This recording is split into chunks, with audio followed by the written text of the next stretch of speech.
আমরা আলোচনা করতে চলেছি অর্ধপরিবাহী ও ইলেকট্রনিক্স। এই চ্যাপ্টারটা পড়ানোর আগে তোমাদের কিছু বিষয় জানানোর আছে। তোমরা অন্যান্য চ্যাপ্টারগুলো পড়ার সময় কি করো? থিওরি করো, ম্যাথমেটিক্যাল ডিডাকশান করো, কঠিন কঠিন অঙ্ক করো। কিন্তু এই চ্যাপ্টারে ওই সব বিষয় কিছু নেই। এখানে শুধু থিওরি পার্ট, অঙ্ক যেটা আছে খুবই কম। তাই কি হবে না, যদি তোমরা চেষ্টা করো সমস্ত নাম্বার তোমরা পেতে পারো। বর্তমানে 8-এর জায়গায় 12 থেকে 14 নাম্বার এই চ্যাপ্টার থেকে এইচএসে কোশ্চেন আসবে। তাহলে দেখো, পুরো থিওরিটা যদি জানতে চাও, এর অভ্যন্তরে কি করতে হবে? প্রবেশ করতে হবে। তাই প্রথম থেকে তোমরা কি করবে না, যেভাবে আমি পড়াচ্ছি সেইভাবে মনে রাখার চেষ্টা করবে। প্রথম আমরা চলে আসি তড়িৎ পরিবাহিতা অনুসারে পদার্থের শ্রেণীবিভাগ।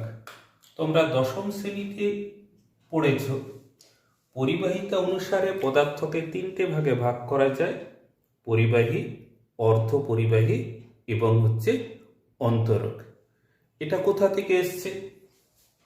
আমরা জানি পরিবাহীর রোধাঙ্ক L/A। রোধাঙ্ক যত বাড়ে তত তার পরিবাহিতা কমে, তাই রোধাঙ্কের অনন্যকে আমরা কি বলি? পরিবাহিতাঙ্ক বলি। তাহলে দেখো, পরিবাহিতা যদি বাড়াতে চাই, রোধাঙ্কের মান কি করতে হবে না কমাতে হবে। দেখো, পরিবাহীর ক্ষেত্রে রো এর মান 10⁻⁸ ওহম মিটার। অন্তরক পদার্থের ক্ষেত্রে রোধাঙ্কের মান 10⁻16 ওহম মিটার। তাহলে দেখো, এই যে 10⁻⁻7 থেকে 10⁻15 ওহম মিটার পর্যন্ত গ্যাপ রয়ে গেল, নিশ্চয়ই প্রকৃতিতে কোনো না কোনো পদার্থ এখানে অবস্থান করবে। যে অবস্থান করে যেসব পদার্থ, সেগুলোকে আমরা কি বলি? অর্ধপরিবাহী। এখন দেখো, পরিবাহী সাধারণত কি হয়? ধাতু হয়। আমরা পিরিয়ডিক টেবিল বা পর্যায় সারণী থেকে জেনে গেছি কি প্রথম এবং দ্বিতীয় পর্যায়ের মৌল ক্ষারীয় ধাতু এবং ক্ষারীয় মৃত্তিকা মৌল পরিবাহীর অন্তর্গত। অর্ধপরিবাহী কোনগুলো না? পর্যায় সারণীর চতুর্থ পর্যায়ে যে সমস্ত মৌল, চতুর্থ শ্রেণীতে যে মৌলগুলো আছে, সেগুলোকে আমরা কি বলি না? অর্ধপরিবাহী। কোন কোন মৌল আছে? কার্বন, বাদ্দা, সিলিকন, জার্মেনিয়াম। এই দুটো মৌল কি অর্ধপরিবাহী। কিন্তু বর্তমানে দেখো, শুধু যে মৌলিক পদার্থ অর্ধপরিবাহী হয় এরকম নয়, কিছু কিছু ক্ষেত্রে যৌগিক পদার্থও কি হয়? অর্ধপরিবাহী হয়। যেমন gallium arsenide, gallium phosphide, gallium arsenide phosphide.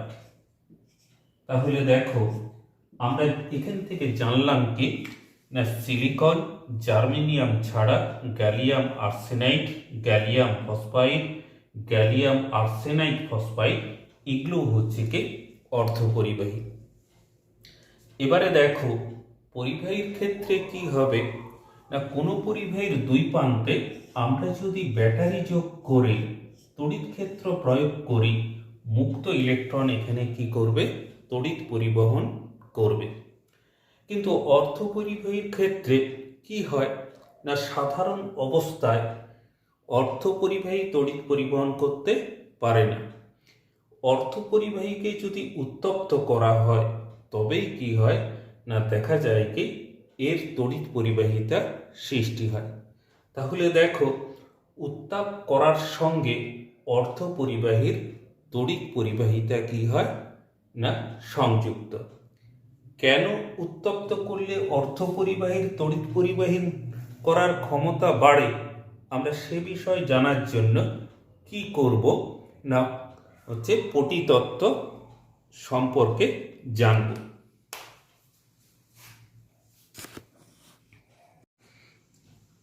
অর্ধপরিবাহীর তড়িৎ পরিবাহিতা ব্যাখ্যা করার জন্য দুটো তত্ত্বের সাহায্য নেওয়া হয়।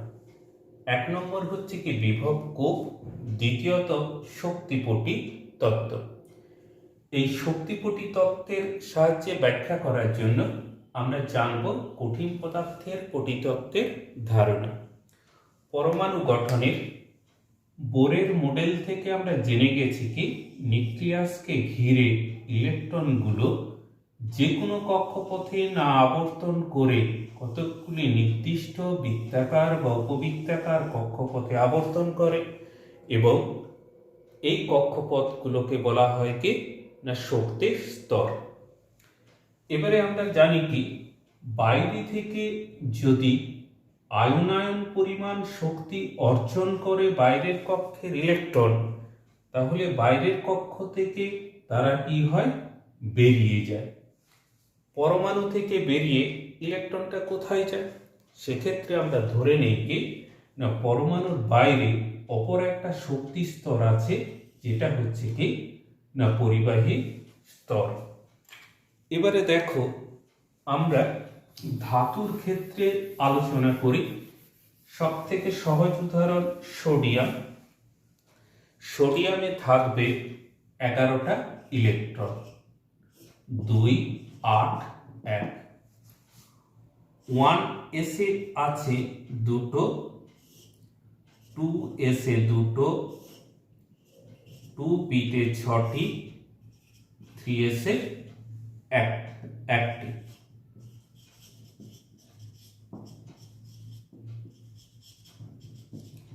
এবারে আমরা চলে আসি, আমরা দুটো বিচ্ছিন্ন সোডিয়াম পরমাণু নিলাম। বিচ্ছিন্ন সোডিয়াম পরমাণু নিলে কি হবে, এর শক্তি স্তর যা, এর শক্তি স্তর তাই। কিন্তু দুটো সোডিয়াম পরমাণু কাছাকাছি নিয়ে এসে আমরা যদি সংস্থা গঠন করি, তাহলে এই সোডিয়ামের ইলেকট্রনকে কি করবে, প্রভাবিত করবে, যার ফলে কি হবে তাদের শক্তি স্তরগুলো সামান্য আলাদা হয়ে পড়বে। কারণ পাউলিংয়ের অপবর্জন নীতি অনুসারে আমরা জেনে গেছি কি না কোনো সংস্থায় একই শক্তির দুটোই ইলেকট্রন থাকতে পারে না।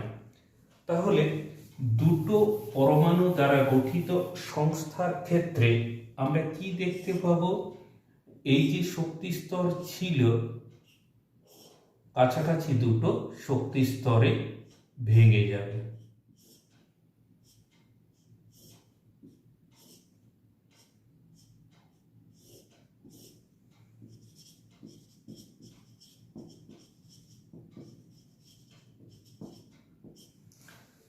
এবারে যখন পরমাণু ধারাবাহিক সজ্জায় সজ্জিত হয়ে কেলাস গঠন করবে,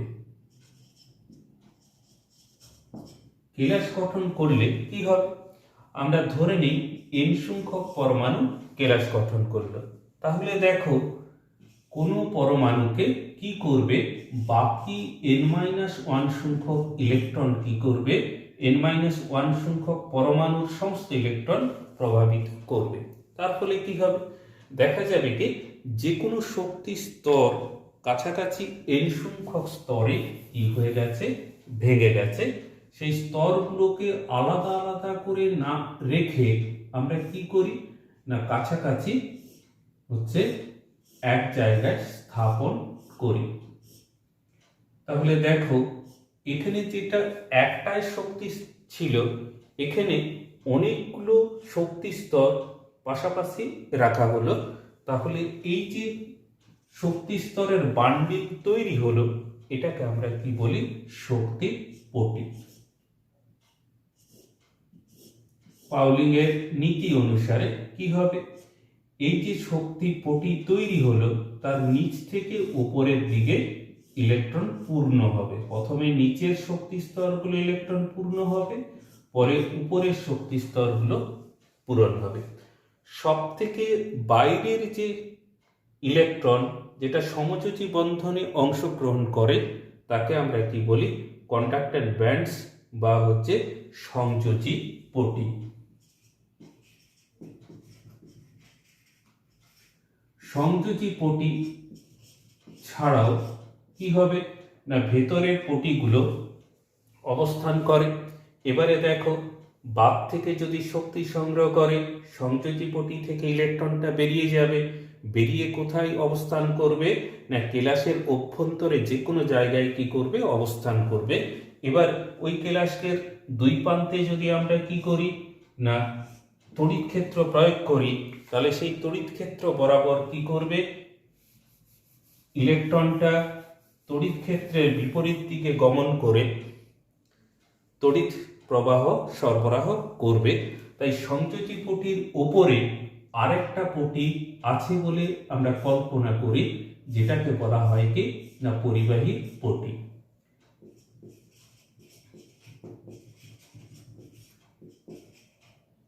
এবারে সংযোজী পটি এবং পরিবাহী পটির মাঝখানে কি হয়? কোনো কোনো পদার্থের ক্ষেত্রে গ্যাপ থাকে, কোনো কোনো পদার্থের ক্ষেত্রে কি হয়? গ্যাপ থাকে না। তাহলে যে পদার্থের ক্ষেত্রে গ্যাপ থাকে না, হয় ইলেকট্রনটা সংযোজী পটি থাকবে অথবা পরিবাহী পটিতে থাকবে, মাঝখানে কি করবে? থাকতে পারে না। এই অঞ্চলটাকে বলা হয় কি না ইলেকট্রনের জন্য নিষিদ্ধ অঞ্চল,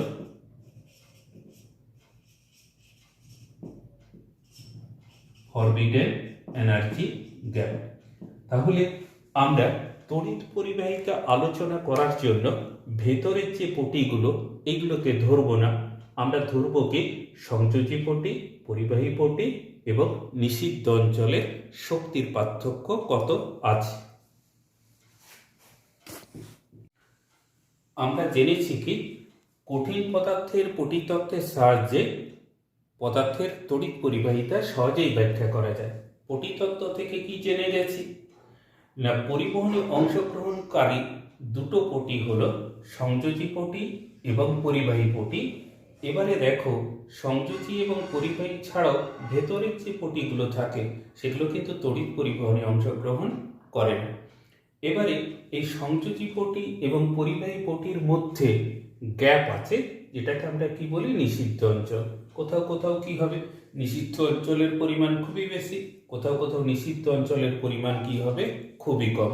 সেই অনুসারে আমরা কঠিন পদার্থকে তিনটে ভাগে ভাগ করেছি: পরিবাহী, অর্ধপরিবাহী, অন্তরক। পরিবাহীর ক্ষেত্রে কি হবে? এখানে দুরকম অবস্থার সৃষ্টি হয়। যখন পর্যায় সারণীর প্রথম শ্রেণীর ক্ষারীয় ধাতুগুলোকে নেওয়া হয়, যেমন লিথিয়াম, সোডিয়াম, পটাশিয়াম, সেক্ষেত্রে কি হয় না সংযোজী পটি পরিবাহী পটির মধ্যে গ্যাপ সামান্য পার্থক্য থাকে এবং পরম শূন্য উষ্ণতায় কি হবে? এই সংযোজী পটি বা ভ্যালেন্স বন্ড কি হবে? আংশিক পূর্ণ থাকবে এবং এই পূর্ণতা নিচের দিক থেকে হবে এবং কি হবে না এটা হচ্ছে উত্তপ্ত করলেই সংযোজী পটি থেকে পরিবাহী পটিতে ইলেকট্রন চলে যাবে, তড়িৎ পরিবহনে কি করবে? অংশগ্রহণ করবে। এবারে আমরা চলে আসি টাইপ টু। টাইপ টু কি না পর্যায় সারণীর দ্বিতীয় শ্রেণীতে যে সমস্ত ধাতুগুলো আছে, জিঙ্ক, ক্যাডমিয়াম, এই সমস্ত ধাতুগুলো তারা কি করবে না পরিবাহী পটি এবং সংযোজী পটির মধ্যে কোনো গ্যাপ না রেখে ওভারল্যাপিং করবে এবং কিছু কিছু ইলেকট্রন এই যে অংশ, এই অংশে কি করবে? অবস্থান করবে। তার ফলে দেখা যাবে কি না সহজেই সংযোজী পটি থেকে ইলেকট্রন পরিবাহী পটিতে যাচ্ছে, পরিবাহী থেকে ইলেকট্রন কি হবে? সংযোজী পটিতে আবার ফিরে আসছে। তাই কি হয় না এই সমস্ত পদার্থের তড়িৎ পরিবাহিতা হচ্ছে সহজেই কি করা যায়? সৃষ্টি করা যায়। কারণ এখানে থাকে কি বাইরের কক্ষে একটা ইলেকট্রন, এখানে থাকে বাইরের কক্ষে দুটো ইলেকট্রন। আমাদের পরিবাহী থেকে অর্ধপরিবাহীটাই বেশি ইম্পর্টেন্ট। এক্ষেত্রে কি হবে না পরিবাহী পটি এবং সংযোজী পটির ভেতর যে নিষিদ্ধ অঞ্চল আছে সেই নিষিদ্ধ অঞ্চলের গ্যাপটা কত হয়, 2 ইলেকট্রন ভোল্টের থেকেও কি হবে, কম হবে। যেমন সিলিকন নিলে 0.785 ইলেকট্রন ভোল্ট, জার্মেনিয়াম নিলে 1.275 ইলেকট্রন ভোল্ট, গ্যালিয়াম আর্সেনাইড নিলে 1.38 ইলেকট্রন ভোল্ট।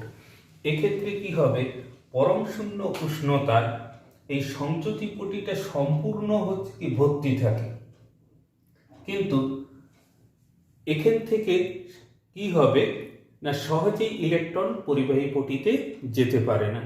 অর্ধপরিবাহীকে যদি আমরা উত্তপ্ত করি তাহলে এখানের ইলেকট্রন শক্তি সঞ্চয় করে কি করবে, সংযোজী পটি থেকে পরিবাহী পটিতে উন্নীত হবে, তখন তড়িৎ পরিবহন করবে। তাই অর্ধপরিবাহীকে উত্তপ্ত করলে তার তড়িৎ পরিবাহিতা বৃদ্ধি পায়, রোধ কমে। এবারে অন্তরক পদার্থের ক্ষেত্রে চলে আসি। অন্তরক পদার্থের ক্ষেত্রে নিষিদ্ধ অঞ্চলের পরিমাণ 3.6 ইলেকট্রন ভোল্ট।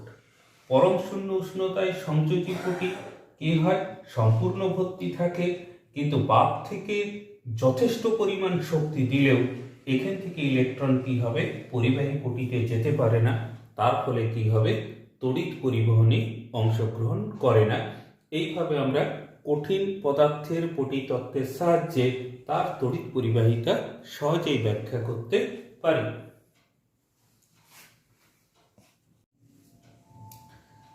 অর্ধপরিবাহীর তড়িৎ পরিবাহিতা কিভাবে সৃষ্টি হয়, আমরা জেনেছি কি শক্তি অর্জন করলে ভ্যালেন্স ব্যান্ড থেকে ইলেকট্রন কন্ডাক্টেন্স ব্যান্ডে চলে যাবে এবং তারা তড়িৎ পরিবহনে কি করবে, অংশগ্রহণ করবে। আমরা গঠনগত দিক থেকে দেখব কিভাবে অর্ধপরিবাহীর তড়িৎ পরিবাহিতা সৃষ্টি হয়।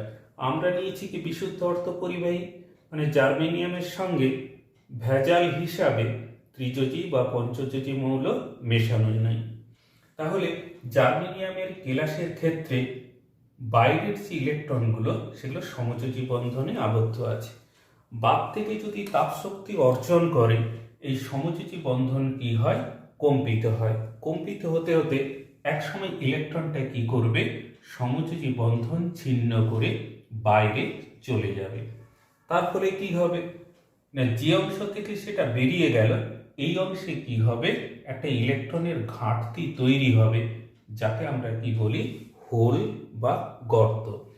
ইলেকট্রন যদি নেগেটিভ হয় এই হোল বা গর্ত সমান পরিমাণে কি করবে, ধনাত্মক তড়িৎগ্রস্ত হবে।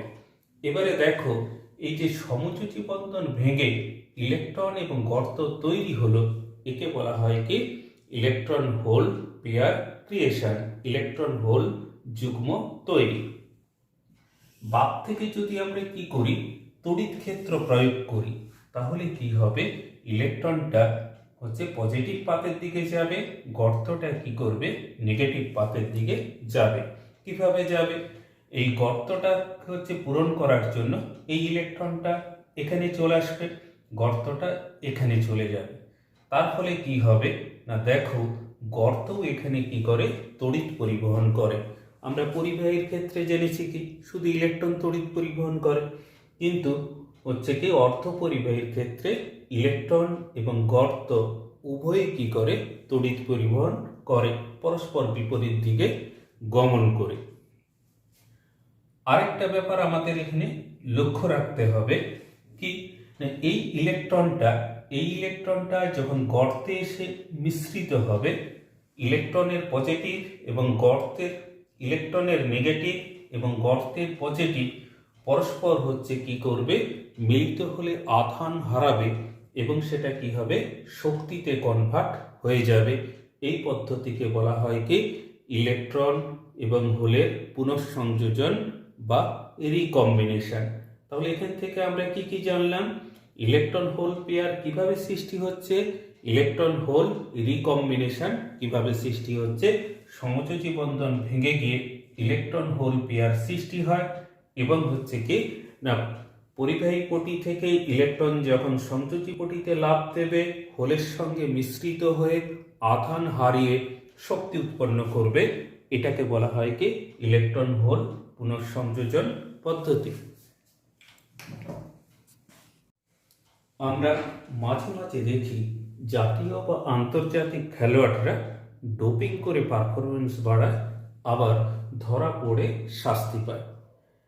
বিশুদ্ধ অর্ধপরিবাহীর তড়িৎ পরিবাহিতা খুবই কম, কিন্তু যদি তাকে ডোপিং করানো হয় তাহলে দেখা যায় কি তার তড়িৎ পরিবাহিতা অনেক গুণ বেড়ে গেছে। কি করে ডোপিং করাবো না, দেখো বিশুদ্ধ জার্মেনিয়াম বা সিলিকন অর্ধপরিবাহীর সঙ্গে ডোপিং হিসাবে আমরা ব্যবহার করি কি পঞ্চযোজী বা ত্রিযোজী মৌল। পঞ্চযোজী মেশালে এন টাইপ, আর ত্রিযোজী মেশালে কি হবে পি টাইপ কেলাস গঠন হবে। আমরা এখানে এন টাইপে চলে আসি। জার্মেনিয়ামের সঙ্গে পঞ্চযোজী মৌল হিসাবে মেশাবো, তাহলে কে কে আছে nitrogen, phosphorus, arsenic, antimony. Nitrogen gas বাদ দাও, তাহলে ফসফরাস, আর্সেনিক, অ্যান্টিমনি মিশিয়ে আমরা কি করব ডোপিং করব। 10 লক্ষ ভাগে 1 ভাগ মিশাতে হবে, যাতে কি হয় কেলাসের গঠন অক্ষুণ্ণ রেখে ব্যাপন প্রক্রিয়ায় আর্সেনিক কি করবে জার্মেনিয়াম পরমাণুকে রিপ্লেস করে সেই স্থান কি করবে দখল করবে। নিকটবর্তী 4টি জার্মেনিয়াম পরমাণুর সঙ্গে সমযোজী বন্ধন গঠন করলো। এবার পঞ্চম যে ইলেকট্রনটা এটা থাকে কি মুক্ত। এখন এই ইলেকট্রনের শক্তি সমযোজী বন্ধনে ইলেকট্রনের শক্তি থেকে বেশি, আবার কি এটা এই পরমাণুতে আবদ্ধ মানে পরিবাহীর ইলেকট্রনের থেকে এর শক্তি হচ্ছে কি হয় কম হয়। এবারে বাদ থেকে যদি তড়িৎ ক্ষেত্র প্রয়োগ করি এই ইলেকট্রনটা কি করবে না পজিটিভ বিভবের দিকে কি হবে হচ্ছে গমন করবে। তাই কি হবে সহজেই পরিবাহী পটিতে উন্নীত হয়ে যাবে, হচ্ছে আর্সেনিক পরমাণু থেকে বিচ্যুতি হয়ে হচ্ছে পরিবাহী পটিতে চলে যাবে। সেই জন্য শক্তি স্তরে এটার অবস্থান কোথায় হয় পরিবাহী পটি হচ্ছে খুব নিচে একটা শক্তি স্তর আছে বলে ধরে নেওয়া হয়, যার ব্যবধান কত হয় 0.01 ইলেকট্রন ভোল্ট থেকে 0.5 ইলেকট্রন ভোল্ট এর মধ্যে। এবারে দেখো এই ইলেকট্রনটা কি করে না তড়িৎ পরিবহনে অংশগ্রহণ করে। তাহলে যে কেলাস আমরা দেখলাম সেই কেলাসের করকম আধান আছে। আর্সেনিক থেকে ইলেকট্রনটা বেরিয়ে গেলে যে অপদ্রব্য আয়নটা হলো সেটা পজিটিভ, তাহলে নিশ্চল আয়নগুলোকে পজিটিভ। ইলেকট্রনের সংখ্যা গর্তের থেকে অনেক বেশি, তাই হচ্ছে কি মুখ্য পরিবাহক হলো ইলেকট্রন। আর তাপীয় উত্তেজনায় দু একটা সমযোজী বন্ধন ভেঙে গিয়ে গর্ত তৈরি হবে, তাই গর্ত হলো কি মাইনরিটি ক্যারিয়ার বা গৌণ পরিবাহক। তাহলে 3 রকম কি আছে আধান আছে। তাহলে এখানে মুখ্যত তড়িৎ পরিবহন করে কি ইলেকট্রন, ইলেকট্রন ঋণাত্মক বা নেগেটিভ তড়িৎ পরিবহন করে। এই জন্য এই অবিশুদ্ধ কেলাসকে বলা হয় কি এন টাইপ কেলাস। আর এইখানে হচ্ছে কি স্তরটা ইলেকট্রন সরবরাহ করে, অবিশুদ্ধ শক্তি স্তরটা ইলেকট্রন সরবরাহ করে, সেই জন্য এটাকে বলা হয় কি না দাতা স্তর বা ডোনার হচ্ছে স্তর।